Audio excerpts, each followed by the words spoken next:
Good morning from Montrose Old and St Andrew's Church, and welcome to our short thought for the day.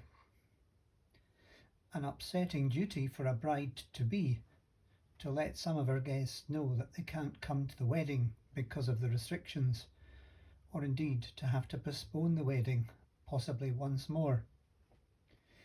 It's a sad fact that couples up and down the country have had their plans for their wedding thrown into disarray. What was supposed to be a day of happiness and celebration with their loved ones has been completely changed through no fault of their own.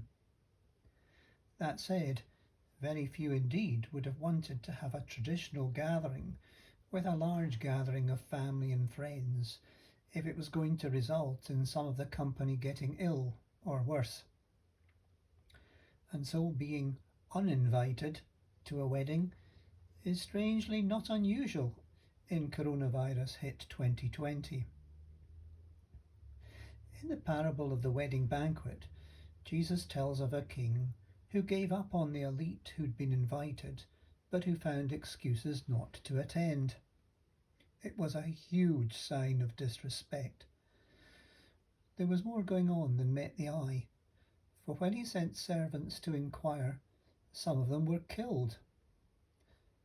Such parties in those days were often for cementing business deals, reinforcing allegiances, reminding people of their place in the pecking order.